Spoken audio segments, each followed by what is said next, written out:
En marge du sommet des chefs d'État des pays limitrophes du Soudan, le chef de l'État général Mohamed Idriss Déby Itno a plaidé pour une assistance aux réfugiés. Suivez un extrait de son propos. Que nous avons reçu au Tchad les deux généraux soudanais en conflit aujourd'hui, bien avant le déclenchement de la guerre.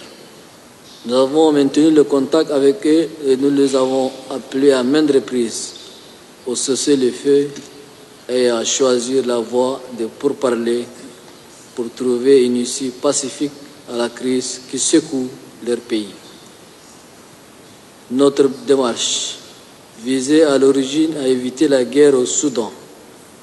Et depuis que la guerre est lancée, en dépit de nos approches de prévention, nous nous sommes inscrits dans la dynamique de la recherche d'une solution rapide pour éviter que la guerre s'installe dans la durée.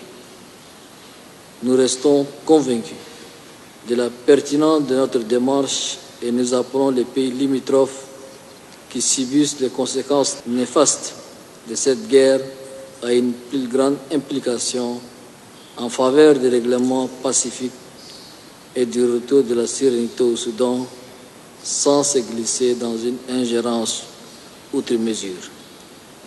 Dans la même veine, nous appelons la communauté internationale à prendre la pleine mesure de l'ampleur de la crise humanitaire qui découle de la situation soudanaise.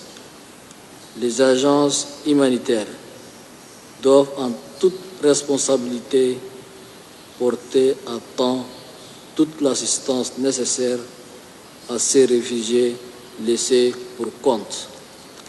En conclusion, la cessation immédiate des combats et toutes les formes de violence, l'application d'un cessez-le-feu durable, la formulation d'une solution politique juste et globale impliquant tous les Soudanais est une question de survie pour le Soudan en tant que peuple et en tant qu'État.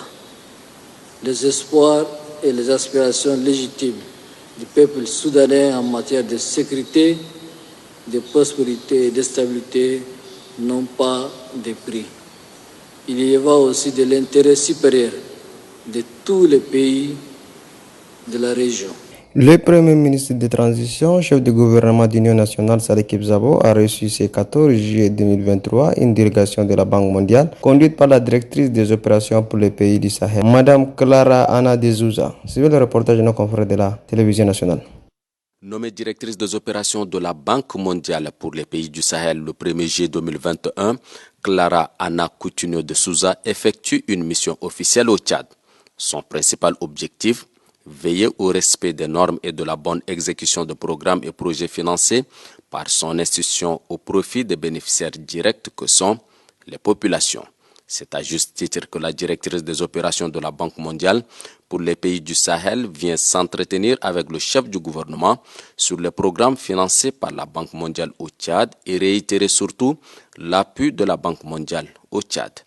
Elle rassure que son institution entend accroître conséquemment son enveloppe pour le Tchad afin de maintenir non seulement le niveau de financement des projets en cours, mais de dégager des ressources additionnelles pour appuyer le Tchad dans la prise en charge des réfugiés soudanais qui affluent de plus en plus à l'est du pays. Je voudrais vraiment remercier M. le Premier ministre pour nous honorer avec cette réunion.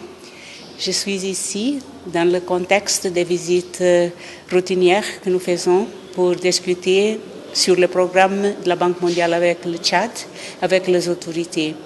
Cette fois-là, nous avons aussi échangé un peu pour comprendre comment est-ce que la Banque mondiale peut accompagner le Tchad à répondre à la crise que résulte de la situation au Soudan.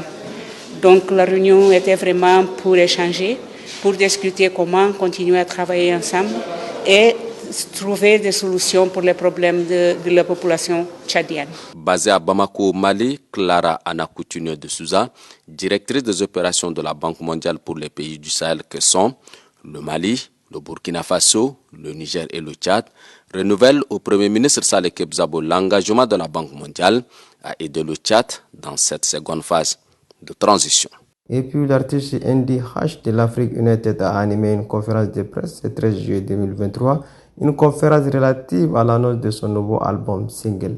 Suivez un extrait de ses propos au micro de Aïcha Ali. Si je dois parler du clip, c'est un projet que j'avais commencé depuis longtemps, au moins 2 ans que je travaille sur cette chanson. Et au départ, j'avais tellement hésité.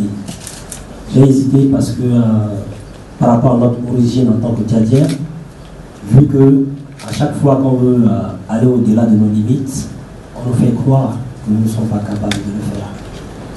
On nous fait croire que non, ce n'est pas pour le Tchadien.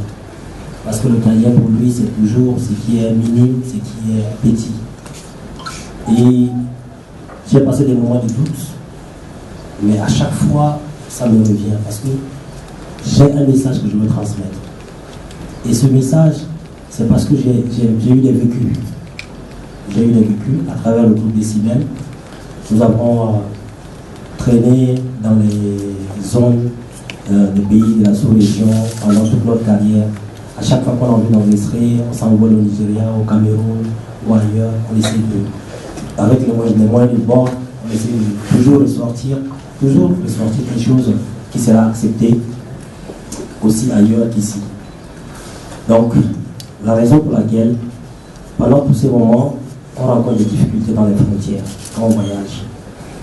Déjà, comme je le dis, notre origine qui est mal vue par beaucoup des Africains, et aussi l'histoire du Tchad qui nous attrape. Donc, souvent, on vit des moments qu'on ne peut pas, on se dit, mais est-ce que le Tchad est hors de l'Afrique? Tu vois? Est-ce que le Tchad, pourquoi à chaque fois quand il s'agit des Tchadiens, tout de suite, il y a quelque chose de négatif que les gens, ils ont des fois dans la tête? Or que nous ne sommes pas comme ça. Nous ne sommes pas comme ça. Il y a beaucoup de Tchadiens qui sont tellement bien, qui sont tellement merveilleux, qui sont talentueux, qui ont des potentialités. Alors, moi j'ai dit, il faudrait que je passe ce message au monde entier et à l'Afrique tout entière, que le Tchad d'abord fait partie de l'Afrique, et l'Afrique, les Africains en général doivent s'accepter parce que, malgré leurs différences, ils doivent s'accepter. Ils doivent accepter que nous soyons des différentes origines, mais nous appartenons tous à une même terre. Et sur ce, se referme cette édition. Merci de l'avoir suivi. À demain, Inch'Allah.